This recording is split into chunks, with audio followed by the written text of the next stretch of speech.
अस्सलाम वालेकुम रहमत उल्लाह।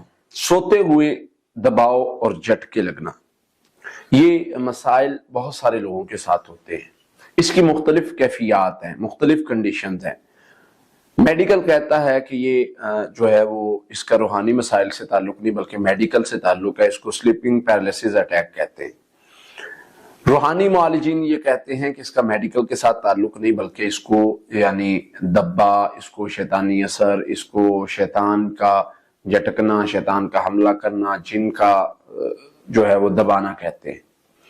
अब एक आम बंदा, मैं एक रिसर्चर होने के नाते मैं दोनों चीजों को डीपली जाके देखता हूं कि भाई सही क्या है और मैं कैसे फर्क करूं कि ये जादू जिन का मसला है, ये जादू जिन का मसला नहीं है। एक तो मरीज हमें तो कंडीशन बताता है तो अल्लाह की रहमत से हमें उस चीज का पता चल जाता है कि ये रूहानी मसाइल है या मेडिकली मसाइल है। मेडिकल का ये दावा है कि बसा औकात खून की शिद्दत की वजह से जो है वो ये जो इंसान सीधा लेटता है तो उसको झटका लगता है।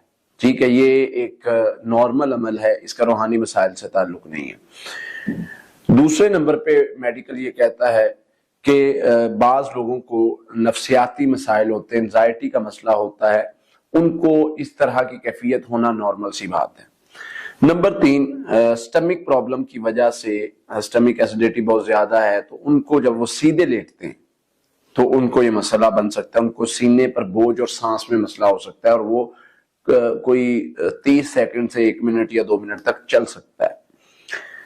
लेट खाना जो बंदे खाते, खा के सो गए और उनके साथ ये कैफियत हो सकती है। तो ये मेडिकल के पॉइंट ऑफ व्यू है। रूहानी मुआलिजीन का ये मानना है कि जिस बंदे को यानी जादू जिन्नात का मसला उसके साथ कैफियत होती है। हम क्या कहते हैं, मेरी ये राय है एक रूहानी मुआलिज होने के नाते कि ठीक है, मेडिकली तजर्बात का हम एहतराम करते हैं, बिल्कुल हो सकता है, पॉसिबिलिटी है, ऐसा मुमकिन है कि मेडिकली मसाइल से हमारे पास भी पेशेंट आते हैं जिनको जो है मेडिकली मसाइल की वजह से ये होता है।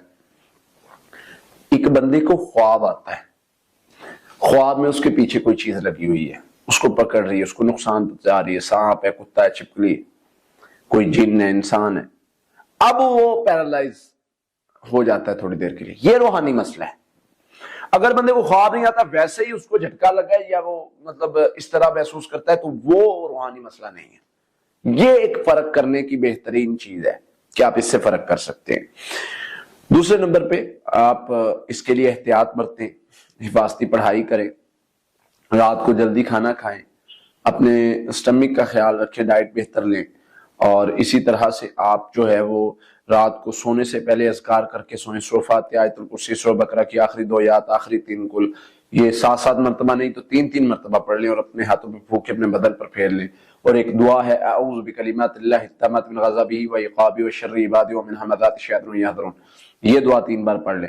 ये जो अगर कोई शैतानी असर रूहानी मसाइल का मसला होगा तो ये पढ़ाई करने के बाद नहीं हो सकता। क्यों? क्योंकि नबी सल्लल्लाहु अलैहि वसल्लम ने गारंटी दी है, जो बंदा ये पढ़ लेगा वो महफूज हो जाएगा। तो इसलिए आप ये पढ़ाई करें और आप महफूज रहें। तो दोनों तरह से जो भी मसाइल होंगे उनका हमने हल बता दिया।